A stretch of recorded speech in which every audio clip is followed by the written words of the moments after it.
Hi YouTube, it's Kathy and this is my August 2023 reading wrap-up. If you're not already aware, I do weekly entertainment wrap-ups of everything I read, watch, and listen to, but today we're just talking about the books.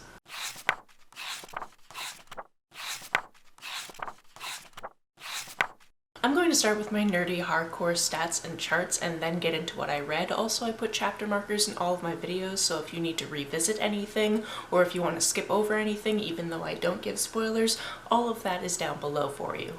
On the way down to the description, if you make sure that you are subscribed to my channel, that would be really fantastic because sometimes YouTube unsubscribes people and maybe this is your first video that you're seeing and you would like to see more of my face. In August, I read 16 books for a total of 3,464 pages. That takes into account converting audiobook minutes to pages, so about 2,307 of those pages were actually about 52 hours of audio. The age breakdown for these books was 14 adult books, 1 YA book, and 1 middle grade book. I read 12 novels, 3 graphic novels, and 1 anthology. This month I read mostly nonfiction and historical fiction, followed by mystery thriller, horror, romance, science fantasy, and contemporary. If you adjust that by page numbers, not much changes. The biggest chunk of these books were from the library, but I did read something from a publisher and another from an author. I read 7 audiobooks, 4 paperbacks, 4 hardcovers, and 1 ebook. The biggest chunk of my books were in the 300 to 399 page range, and most were published since 2020. Most of these books were written by women and non-binary folks,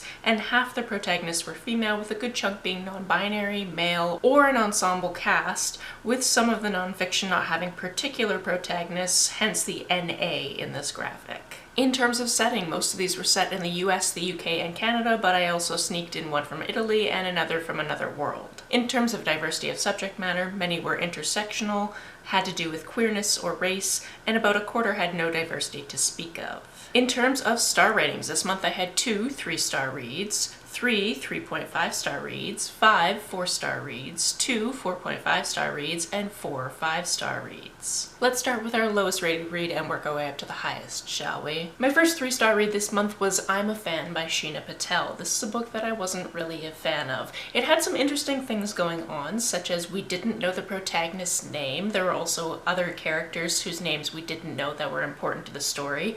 And then anytime you had a named character, it was somebody who was very tangential to the story and didn't actually matter all that much. Essentially, our main character is obsessed with this one guy. She really wants to be with him, but since he started actually cheating on his wife with this other woman that he used to see, she's obsessed with stalking her on Instagram. This also isn't told linearly, so every once in a while we realize that we're back somewhere else in the relationship, or we're forward, or that type of thing, and there was no real purpose that I could tell for telling it in this manner. Ultimately, this one just wasn't really for me, but if it sounds interesting to you, feel free to pick it up. My other 3-star read was The Alice Paradox, which is the second in this trilogy. I kept thinking that it was a duology. It's definitely a trilogy. This series is about 6 people who have magic. They live in a world that's very much like our world, but not exactly, because as far as we know, there aren't people that have this type of magic in any case. And they are handpicked to be part of this society and become initiates into this other greater society. Essentially, they are meant to spend a year together, kind of figuring out which one of them is not going to make the cut because only 5 of them can,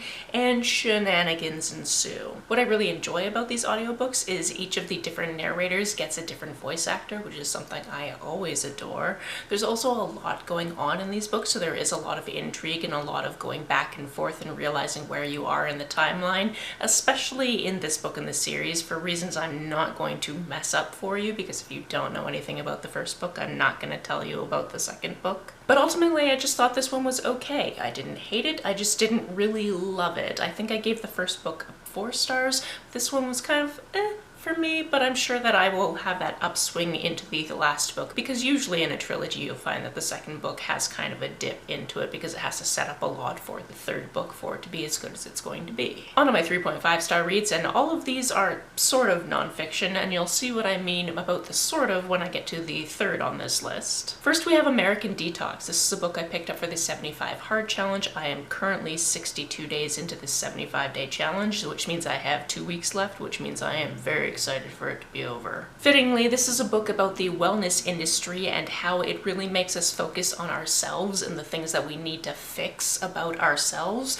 and makes us not focus on larger societal issues and how we should actually be looking at those, because those are far more important, and if certain things in our society were solved, we probably wouldn't need to work as hard individually. There was a decent amount of information in this book that I already knew, and it doesn't really give you much advice besides go into your own community and see what you can help with, which is kind of as much as it can give, because it can't give the same advice to every single person, but I just wanted a little bit more out of it. Next, we have The Power of Writing It Down. This is all about just sitting down every day for a few minutes and just writing, and noticing that everybody can be a writer, and so often we're told that we're not a real writer unless you've published something and you're on the bestseller list for the Times. Like, you are not a writer is what people feel like, when in fact if you write, you are a writer. This was full of personal anecdotes on how some people have taken this advice and they've written books and published and all that type of stuff, and other people have just done writing projects for themselves, and it's really been a healing experience for them for whatever they needed to write things down for. Writing is something that I hope to get back into in the near future, maybe when I'm done this other project that I'm doing that is taking up a lot of my time. As for the third book on this list, this is a graphic novel called Tegan and Sara Junior High, and I say that this is nonfiction sort of, because it is based on junior high experiences of Tegan Quinn and Sara Quinn, but they've updated it as though they are a set of twins living in Edmonton now, instead of in the 90s when they were actually going through these experiences, which I don't really understand that choice, but also this is not for me. I kind of get it from the prospect of middle grade people are not going to understand the middle grade things that they were doing at the time. Maybe they're going to be able to relate a little bit more if it is set in current day, but also then it's not really a piece of nonfiction. And I also feel like if you're going to have this story about twins set in the current day, you could have at least changed the names of the twins, and that way you have a lot more wiggle room and you don't have to explain yourself so much. So it's this weird piece that rides that line, and I don't know how to feel about that, but otherwise I really enjoyed it. On to my 4-star reads, the first one being one whose title I am probably going to butcher, but is The Secret Life of Sophonisba Anguissola, who was an Italian Renaissance painter and incredibly famous of her time, and a famous person you've probably never heard of, because I certainly hadn't. This is a piece of historical fiction about the entire life of this woman from the time that she's born to her 90s, and just seeing how she got to rub elbows with so many different people and all of these different intriguing things that happened through her life. It's told through this framing of somebody has come to visit her, kind of like a student of hers, and she's telling him her entire life story, but she's putting one lie in there and he has to figure out what the lie is, and at the end all of that is revealed. And I thought that was a really fun framing device. Quite a few of the plot points in this were a little bit predictable for me, and there were certain things that were changed for the narrative of this that were definitely not based on historical fact, but I did very much enjoy reading the author's note at the end to kind of see what was kind of played with a little bit more than was actually factual. Next we have Lies by T.M. Logan. This is an audiobook that I listened to and finished quite recently, and this one is about this man who is just driving his son home after school one day, and his son happens to notice that his wife's car is just over yonder, and he's like, oh yeah, that is mom's car, and his son is like, can we go see her? Because his son is like 4 years old and very excitable and loves cars, hence why he was able to pick out his mother's car. So he's like, sure, why not? Let's go surprise her. And as he does that, he realizes his wife is going to this hotel, and he kind of follows upstairs and goes into the restaurant in the hotel, and she is having a very tense conversation with somebody else. So he kind of blocks his son from seeing this, goes back to the car park, sits there and kind of waits for her to come out.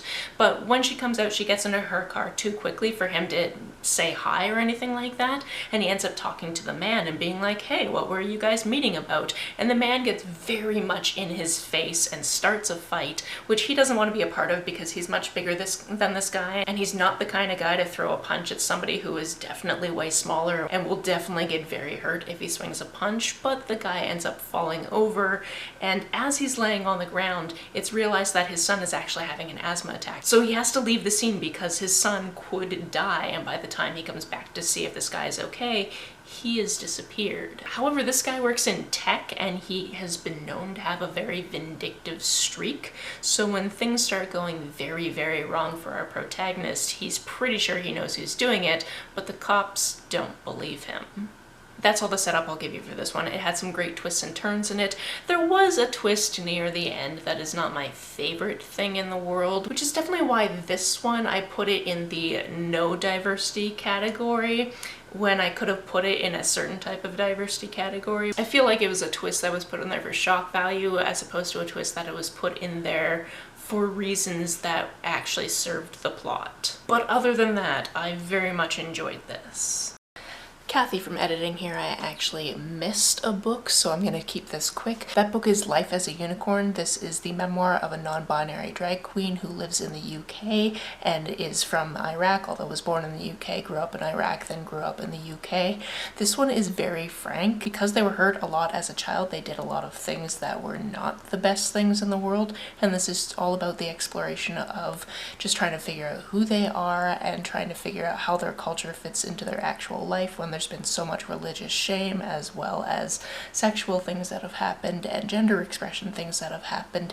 It is fantastic. I highly recommend it, and I cannot believe that my brain skipped over recording about it while I was doing my monthly wrap-up. I'm just a little bit exasperated because, as you'll see later in this video, today's filming did not go smoothly. Next, we have another nonfiction book, and that's The Natural Mother of the Child. This one is a book about non-binary parentage. Essentially, our writer is AFAB, but it's decided between him and his wife that they both wanted to bear at least one of their children. I believe they have 4 now, and one of them was carried by the writer of this book. Also, now this writer seems to exclusively use he/him pronouns, but that doesn't mean he doesn't identify as non-binary as well. Honestly, this was just very interesting. This is a life that I don't plan on living. I don't plan on having kids, and I definitely didn't know that in a situation like this you have to actually adopt each other's children even though you're married, because that's just how it works, and that's just a little bit weird. The last of my 4 stars is another graphic novel, and this one is The Princess and the Grilled Cheese Sandwich.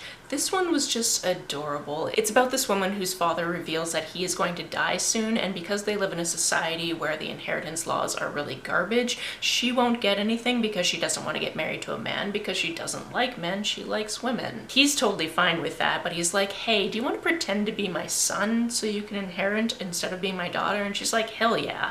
However, this comes with her having to move to a completely different town so people don't know her, and her having to pretend to keep up this facade of being a man, which means that she doesn't spend a lot of time outside of her house. So one day when she decides to go to this ball to meet this princess and she kind of falls for her, she's like, well damn, I can't do anything about this because I have to keep pretending to be this guy. She's falling for the princess is falling for her, not knowing that she is a her, and there's just a whole big thing about grilled cheese sandwiches, and it's just so delightful. You then come to find out that this is actually a little bit based on the relationship between the person who wrote this and their wife, and it's just really adorable. I just thought it was great. Did I already talk about my 4.5 star reads and my 5-star reads? Yes. Did my camera record any of it? No. My first 4.5 star read is The Sleeping Car Porter. This is a historical fiction book about a man named Baxter who works as a sleeping car porter.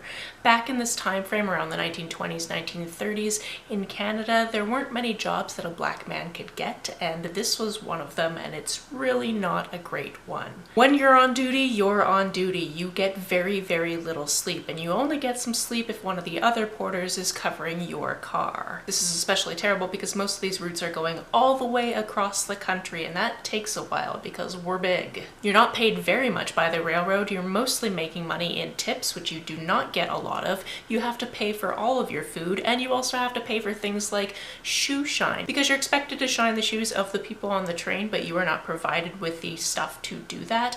And if towels go missing, you get to pay for that out of your money. Additionally, if anyone gets 60 demerits, and you can get demerits for literally anything, it could be petty little things that aren't even your fault, you lose your job. Baxter's been working at this job for 8 or 9 years. He's trying to save up enough to go to dental school, and he's almost there. He figures another year or so he'll get that last $100 he needs. And you follow him through this one particular trip, and he is very sleep deprived. And if you're listening to the audiobook narrator did a very good job of making you feel like you were equally sleep deprived. It probably also helped that I was listening to this first thing in the morning just after getting up while going on my morning walk. This is a fantastic piece of nonfiction. I really enjoyed that there were certain aspects of it that the author didn't even explain, such as many of the passengers would just call him George, even though that wasn't his first name. And that's a historical piece of information that wasn't explained, but I actually knew about because I've read up on this topic before, and it turns out that the railroads used to be owned by George Pullman, and people would just call all of the porters George because, you know, they're not real people or anything. This was fantastic and I highly recommend it. I also highly recommend our next book, which is Care Work: Dreaming Disability Justice. This is all about disabled people and the community that you can have with fellow disabled people. This is the anthology that I read this month and I cannot suggest reading it more. It is fantastic. It's also read by the author, so if you listen to the audiobook, it is read by the author. There's just such a breadth of information in this anthology and I cannot do it justice, so just do yourself a favor and pick up a copy. On to my 5-star reads, the first one being The Story of Us. This one is told from the perspective of an infant who is recently born and trying to impart all of the knowledge that they know from living inside their mother's body and before that inside their grandmother's body. Through this lens, we get to see her grandmother growing up in the Philippines and a volcanic eruption that happened in that time frame and her mother actually taking care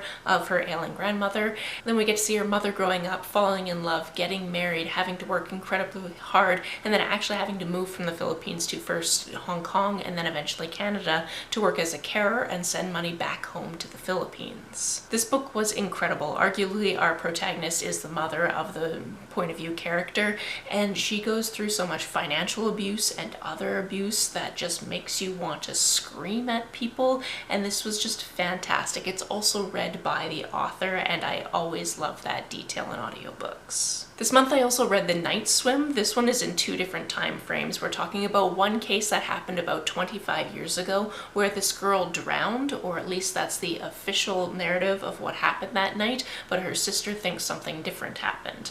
In the present time frame, we're following our main character who is a podcaster, and she's actually in the same small town covering a completely different trial, but there's definitely parallels between this trial and what happened to this girl 25 years ago, and her sister is actually contacting the podcaster asking her to look into her sister's case because she thinks she's been murdered. Again, the audiobook of this one is fantastic because not only do we get the perspective of the podcaster, we also get her podcast episodes, and then we also get these letters from Hannah, this woman who is advocating for her sister. And like I said, there's parallels between these 2 cases, and it's really interesting to see how that unfolds. This is actually the first in a series, and the second book in the series just recently came out in August, so I'm waiting for my library to get an audiobook copy so I can continue. Penultimately, we have Wake: The Hidden History of Women-Led Slave Revolts. This is a graphic novel, but it started its life as a dissertation, and we get to see it moving through that process, which is very interesting because we get to see the author of this actually researching all of this information, which was very difficult to do. She had to go to several different places. Different places really didn't want to give her certain information because of the sensitive subject matter. And when she could find information on it, it wasn't as though there was a lot of information because men writing the information at the time when it was happening didn't really give much credence or care to women, especially enslaved women, which sometimes was to their detriment because they wouldn't suspect women of doing anything, which means they were a little bit more free to meet up and then be the source of uprisings. Like I said, there isn't a lot of information on this subject, but please read what little there is in this graphic novel. My favorite book this month was A House with Good Bones by T. Kingfisher. This is a horror book and it centers our main character, Sam. She is an archaeologist, but she actually specializes in the bugs found at archaeological digs. And she's on her way to one of these digs when it's postponed because they found remains, but they're much more recent than the remains that she is interested in. So she decides to take a detour and go visit her mother. Her mother lives alone in a house that used to be owned by her grandmother, and they all used to live there together at one point. So Sam has some memories of her grandmother, but she wasn't her favorite person in the world. When she gets there, she realizes some things about the house are a little bit weird, and it goes from there. What I really loved about this book is even though it's a horror book, it ends up being really, really funny because Sam is very funny and some of the situations she gets into are very, very funny. And I love when a horror book can make me scared and also make me laugh. I also really enjoyed that I thought they were defeating the big bad, and I checked the audiobook to see how much longer there was and realized there was more than an hour left and got very scared for the characters. I've only read one other T. Kingfisher, and now I'm going to have to read all of them because I very much enjoyed this. If you want to hear me talk more about these books or other books for that matter, the playlist for my weekly entertainment wrap-ups is always linked down below. If you've read any of these, please let me know about it down in the comments below. On the way down to the comments, if you hit that subscribe button, that would be very nice of you. If you don't feel like leaving a comment but want to make sure that I know you were here, just leave me an emoji or a smiley face if you happen to be on your keyboard. Some people have asked if there's a way to financially support this channel, so I set up a Ko-fi account, which is a digital tipping service. The link for that, as always, is down below. You can like and share this as you see fit, and I will see you very soon. Bye!